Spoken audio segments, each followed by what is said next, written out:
ಮೊದಲನೇದಾಗಿ ಸ್ವಲ್ಪ ತಡ ಆಗಿದೆ, ಅದಕ್ಕೆ ಕ್ಷಮೆ ಇರಲಿ. ಯಾಕೆಂದ್ರೆ ಬೆಂಗಳೂರಿಂದ ಹೊರಟು ಏನು ಕೂಡುಮಲೆ ಗಣೇಶನ ದೇವಸ್ಥಾನದಲ್ಲಿ ಪೂಜೆ ಮಾಡ್ಕೊಂಡು ಇಲ್ಲಿ ಬರೋದಕ್ಕೆ ಸ್ವಲ್ಪ ತಡ ಆಯ್ತು. ಅಷ್ಟೊತ್ತಿಗೆ ಗೊತ್ತಾಯ್ತು ಸ್ನೇಹಿತರು ಸಹ ಚುನಾವಣೆ ಸಂಬಂಧಪಟ್ಟಾಗೆಲ್ಲ ಪತ್ರಕರ್ತರಲ್ಲಿ ಹೊರಟಿದ್ದೀರಾ ಅಂತ. ಬಹಳ ವರ್ಷಗಳ ನಂತರ ಮುಳಬಾಗಿಲಿಗೆ ಒಂದು ಕಾರ್ಯಕ್ರಮಕ್ಕೆ ಅಂತ ಬರ್ತಾ ಇರೋದು ತುಂಬಾ ಖುಷಿ ಕೊಟ್ಟಿದೆ. ಹಳೆ ನೆನಪುಗಳನ್ನೆಲ್ಲ ಮೆಲ್ಕಾಗ್ತಾ ಇದೆ. ಮಾರ್ಕೆಟ್ ರೋಡಲ್ಲಿ ಬರುವಾಗ ಇಲ್ಲಿ ನಿಂತಾಗ ಮತ್ತೆ ಇಲ್ಲಿ ಸಿಕ್ಕಂತ ಸ್ನೇಹಿತರೆಲ್ಲ ಹಳೆ ನೆನಪಿಸ್ತಾ ಇದ್ರು.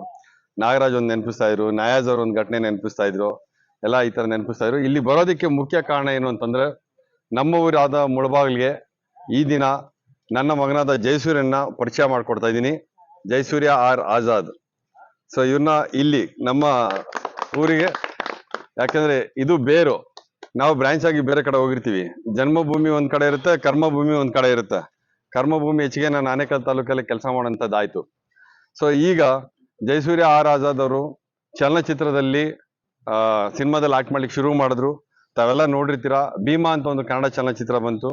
ಅದರಲ್ಲಿ MLA ಮಗನ ಪಾತ್ರ ಮಾಡಿದ್ರು, ವಿಲನ್ ರೋಲ್ ಮಾಡಿದ್ರು. ಆಮೇಲೆ ನನ್ನ ಫ್ರೆಂಡ್ಸ್ ಎಲ್ಲ ಪೊಲೀಸರು ಕೇಳಿದ್ರು, ಏನ ಇಂಥ ರೋಲ್ ಮಾಡಿಸ್ಬಿಟ್ಟಿದ್ಯಾ, ಅವ್ನ್ MLA ಮಗನ್ ರೋಲ್ ಮಾಡ್ತಾನೆ, ಈ ಕಡೆ ಡ್ರಗ್ಸ್ ಮಾಡ್ತಾನೆ, ಆ ಕಡೆ ಎಣ್ಣೆ ಹೊಡಿತಾನೆ, ನೀನ್ ನೋಡಿದ್ರೆ ಎಲ್ಲಾ ಕಾಲೇಜ್ಗೆ ಹೋಗ್ಬಿಟ್ಟು ಇದು ಮಾಡ್ಬೇಡ ಅದ್ ಮಾಡ್ಬೇಡ ಅಂತ ಹೇಳ್ತೀಯ ಅಂತ. ನಾನು ಜೀವನ ಪೂರ್ತಿ ಏನೆಲ್ಲ ಮಾಡಬಾರ್ದು ಅಂತ ಎಲ್ಲಾ ಕಾಲೇಜಲ್ಲಿ ಹೇಳಿದ್ನೋ ಅದನ್ನೆಲ್ಲ ಪಾತ್ರದ ಮೇಲೆ ಪರದೆ ಮೇಲೆ ಮಾಡ್ಬಿಟ್ಟ. ಒಂದೇ ಫಿಲಿಮ್ ಅಲ್ಲಿ ಮಾಡ್ಬಿಟ್ಟ. ನೀನ್ ಖುಷಿ ಶಕ್ತಿಗೆ ಬೇರೆ ಖುಷಿ, ಹುಡುಗಿರ್ನೆಲ್ಲ ಜೊತೆ ಲಿಂಕ್ ಹಾಕೊಂಡು ಹೋಗ್ತಾನೆ ಆ ಸೀನಲ್ಲಿ ಅಂತ. ಸೊ ಅದಾದ್ಮೇಲೆ ಈಗ ಡೈರೆಕ್ಟರ್ ಆದಂತ ಶ್ರೀ ರಾಘು ಶಿವಮೊಗ್ಗರ್ ಅವರು ಒಂದು ಚಿತ್ರವನ್ನು ತಂದು, ಇಲ್ಲ ಒಂದು ಒಳ್ಳೆ ಪಾತ್ರದ ಮಾಡೋಣ ಅಂತ ಹೇಳಿದ್ರು. ಆಗ ನಮ್ಮ ಸ್ನೇಹಿತರಾದಂತ ಶ್ರೀ ವಿಜಯ್ ಕುಮಾರ್ ಅವರು ಪ್ರೊಡ್ಯೂಸರ್ ಅವರು, ಮತ್ತೆ ಶ್ರೀ ರಾಮಣ್ಣರವರು ಪ್ರೊಡ್ಯೂಸರ್ ಅವರು, ಅವ್ರ ಮಗ ಸಾಗರ್ ರಾಮ್ ಅವರು ಸಹ ಹಿಂದೆ ಪೆಂಟಗನ್ ಅನ್ನುವಂತ ಒಂದು ಸಿನಿಮಾದಲ್ಲಿ ತುಂಬಾ ಅದ್ಭುತವಾಗಿ ನಟನೆ ಮಾಡಿದ್ರು. ಇಲ್ಲಿ ಡೈರೆಕ್ಟರ್ ಅಲ್ಲಿ ಈಗ ನೀವು ಅಲ್ಲಿಂದ ಬಿಡ್ರಿ. ಡೈರೆಕ್ಟರ್ ಆದಂತ ರಾಘು ಶಿವಮೊಗ್ಗರ್ ಅವರು ವರ್ಕ್ಶಾಪ್ ಅಲ್ಲಿ ಅವರು ಮಾಡಿದ್ರು. ಸೊ ಈ ಇಬ್ರು ಹುಡುಗರನ್ನ ಇಟ್ಕೊಂಡು ಒಂದು ಅದ್ಭುತವಾದಂತ ಕಥೆನ ಮಾಡಿದ್ದಾರೆ, ದಿ ಟಾಸ್ಕ್ ಅಂತ ಹೇಳಿ. ಸೊ ಟಾಸ್ಕ್ ಅಂದ್ರೆ ಒಂದು ಕೆಲಸವನ್ನ ಕೊಡ್ತಕ್ಕಂಥದ್ದು. ನಾವು ಪೊಲೀಸಲ್ಲಿ ಒಂದು ಟಾಸ್ಕ್ ಅಂತ ಕೊಡೋರು. ಬರ್ತಾ ಬರ್ತಾ ನಾವು ಜ್ಞಾಪಿಸ್ಕೊಂಡು ಬರ್ತಾ ಇದ್ವಿ. ಅಲ್ಲಿ ಬೆಟ್ಟದ ಮೇಲೆ ಸಾರಾಯಿ ಕಾಯಿಸ್ತಾರೆ, ಹೆಂಗೆಲ್ಲ ಓಡಿಸ್ಕೊಂಡು ಓಡೋಗ್ತಾ ಇದ್ವಿ. ಅವಾಗ ಮೇಲೆಯಿಂದ ಎಂಕಲ್ ಹೊಡಿತಾ ಇದ್ರು ನಮ್ಗೆ. ಆಮೇಲೆ ಈ ಕಡೆ ಮುಳಬಾಗಿಲು ರೋಡಲ್ಲಿ ಬರೋ ಮಾರ್ಕೆಟ್ ಅಲ್ಲಿ ಯಾವ ತರ ಇತ್ತು ಅಂತ ಅದೆಲ್ಲ ಹಳೆ ನೆನಪುಗಳು ಬಂದಾಗ ನೆನಪಾಯ್ತು. ಇವರಿಬ್ಬರಿಗೂ ಒಂದು ಟಾಸ್ಕ್ ನ ಕೊಟ್ಬಿಟ್ಟು ಡೈರೆಕ್ಟರ್ ದ ಟಾಸ್ಕ್ ಅಂತ ಒಂದು ಕನ್ನಡ ಸಿನಿಮಾವನ್ನ ಮಾಡಿದ್ದಾರೆ. ಶಕ್ತಿ ಇವ್ರಿಗೆಲ್ಲ ಒಂದು ಪ್ರಶ್ನೆ ಬರುತ್ತೆ, ಹಂಗಾದ್ರೆ ಏನಿದು ಟಾಸ್ಕ್ ಅಂತ ಅಂದ್ರೆ ಇಂಗ್ಲಿಷ್ ಹೆಸರು ಇದೆಯಲ್ಲ ಅಂತ.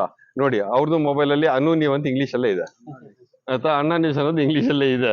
ಯಾಕೆ ಅಂತಂದ್ರೆ ಇದು ಕೇವಲ ಕನ್ನಡಕ್ಕೆ ಮಾತ್ರ ಸೀಮಿತವಾಗ್ದಿರಾ ತೆಲುಗು, ತಮಿಳ್, ಮಲಯಾಳಂ ಮತ್ತೆ ಹಿಂದಿ ಬೇರೆ ಎಲ್ಲ ಕಡೆ ಹೋಗೋದಕ್ಕೆ ಅಂತ ಹೇಳಿ OTT ಚಾನಲ್ಸ್ಗೆ ಹೋಗೋದಕ್ಕೆ ಅವರು ದ ಟಾಸ್ಕ್ ಅಂತ ಹೇಳಿ ಇದನ್ನ ಮಾಡ್ಕೊಂಡು ಬಂದಿದ್ದಾರೆ.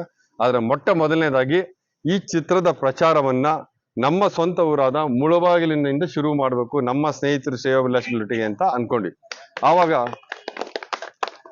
ಯಾರೋ ಹೇಳಿದ್ರು ಥಿಯೇಟರ್ ಸೆಟಪ್ ಮಾಡ್ತಕ್ಕಂಥವ್ರು, ಏನಕ್ಕೆ ಸರ್ ಮುಳಬಾಗಿಲಲ್ಲಿ ಕನ್ನಡ ಸಿನಿಮಾ ಹಾಕ್ತೀರಾ, ಜನನೇ ಬರಲ್ಲ, ಅಲ್ಲಿ ಜನ ಓಡೋದೇ ಇಲ್ಲ, ತೆಲುಗು ಸಿನಿಮಾಗೆ ಅಷ್ಟೇ ಬರೋದು ಅಂತಂದ್ರು. ಆಮೇಲೆ ನಾನು ಇಟ್ಕೊಂಡು, ಇಲ್ಲ ನಮ್ಮೂರು ಸ್ವಂತ ಊರಲ್ಲಿ ಅಟ್ಲೀಸ್ಟ್ ಒಂದು 50 ಜನ ಬಂದು ನೋಡ್ಲಿ, 100 ಜನ ಬಂದು ನೋಡ್ಲಿ, ಅಯ್ಯೋ ನಮ್ಗೆ ಗೊತ್ತಿರ್ತಕ್ಕಂಥವ್ರು, ನಮ್ಮ ಟೀಚರ್ ಮೊಮ್ಮಗ, ನಮ್ಮ ಸಬ್ ಇನ್ಸ್ಪೆಕ್ಟರ್ ಆಗಿರೋ ಅವರು ಹುಡುಗರು, ಅಥವಾ ನನ್ನ ಕ್ಲಾಸ್ಮೇಟ್ಸ್ ನನ್ನ ಫ್ರೆಂಡ್ ಮಗ, ಅಟ್ಲೀಸ್ಟ್ ಆ ಪ್ರೀತಿಗೋಸ್ಕರ ಇಲ್ಲಿ ಮಾಡ್ಬೇಕು ಅಂತಂದಾಗ ತಕ್ಷಣ ಎಲ್ಲಿರ್ತಾರೆ ಹೇಳಿ ಫ್ರೆಂಡ್ಸು, ಸಮಯ ಬಂದಾಗ ಇರ್ತೀವಿ, ಟಕ್ ಅಂತ ಫೋನ್ ಮಾಡಿದೆ, ತೇಜ ಏನ್ ಮಾಡೋದು ಅಂತ. ಯಾಕಂದ್ರೆ ತೇಜ ರಮಣ ಅವ್ರದ್ದು 2 ಥಿಯೇಟರ್ ಇದೆ ಮುಳಬಾಗ್ಲಲ್ಲಿ, ನಾವು ರೆಂಟ್ ಕಟ್ಟಲ್ಲ, ಸಿನಿಮಾ ಓಡಿಸ್ಬೇಕು, ಏನ್ ಮಾಡ್ಬೋದು ಅಂತ ಕೇಳಿದೆ. ಆಯ್ತು, ಏನ್ ಯೋಚನೆ ಮಾಡಬೇಡ, ಒಂದು ಥಿಯೇಟರ್ ಕೊಡ್ತೀನಿ ಬಿಡು ಅಂತ ಹೇಳಿದ್ರು. ತೇಜಾರಾಮ್ನವ್ರಿಗೆ ಒಂದು ಬಿಗ್ ಹ್ಯಾಂಡ್. ನಮ್ಮ ಚಿತ್ರತಂಡಕ್ಕೆ ಅವರು ಸಂಪೂರ್ಣವಾಗಿ ಸಹಕಾರ ಕೊಡ್ತೀನಿ.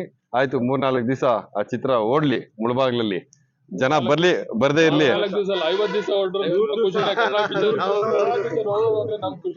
ಕನ್ನಡ ರಾಜ್ಯೋತ್ಸವ ಬಂದಾಗ ಶಕ್ತಿ ಇವರೆಲ್ಲ ಸೇರಿ ಬಹಳ ಪ್ರತಿಭಟನೆಗಳು, ಹೋರಾಟಗಳು ಮಾಡ್ತಾರೆ. ವೆಂಕಟಪ್ಪ ಅವ್ರು ಬಂದ್ಬಿಟ್ಟು ಕನ್ನಡ ಅಂತ ಹೇಳ್ತಾರೆ. ಈಗ ಕನ್ನಡ ಚಲನಚಿತ್ರವನ್ನ ನಿಮ್ಮ ಮುಳಬಾಗಿಲಿನಲ್ಲಿ, ನಿಮ್ಮ ಕೇಂದ್ರದಲ್ಲೇ, ನಿಮ್ಮೂರಿನ ಹುಡುಗರನ್ನ ನಿಮ್ಮ ಮಡಿಗಿಲಿಗೆ ಹಾಕಿ ಬಿಡುಗಡೆ ಮಾಡ್ತಾ ಇದೀವಿ.